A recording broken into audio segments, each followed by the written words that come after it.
আমি কয়েক বছর আরব বিশ্বে পড়াশোনা করেছি, আল আজহার ইউনিভার্সিটিতে। ওয়েস্টার্ন ওয়ার্ল্ডেও আমাদের বিভিন্ন লাইব্রেরিতে ভিজিট করার সুযোগ হয়েছে। তো ওখানে আমি দেখতাম যে খুব সুন্দর সুন্দর বই, অনেক সুন্দর বাইন্ডিং, ছাপা ভালো, পৃষ্ঠা ভালো, কালারফুল।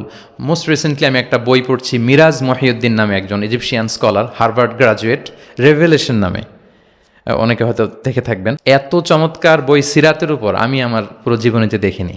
হার্ভার্ড গ্রাজুয়েট, সে এমনভাবে সে সিরাতটাকে মানে ভিজুয়ালি প্রেজেন্ট করেছে, অবাক করা।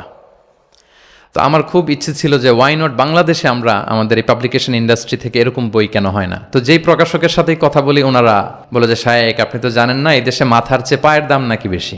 তাই আমি বললাম এটা আবার কি জিনিস। বলে যে পায়ে তো জুতা পরে, মানুষ জুতা কেনার জন্য অ্যাটলিস্ট 2,000 টাকা বাজেট রাখে, মানে 2,000 টাকার কমের নিচে নাকি জুতা হয় না এই দেশে, ভালো জুতা। তো বলে যেই লোক 2,000 টাকা দিয়ে জুতা কিনবে পায়ের জন্য, সে বই খুঁজে 600 পৃষ্ঠার বই হইতে হবে, দাম হইতে হবে 500 টাকার নিচে।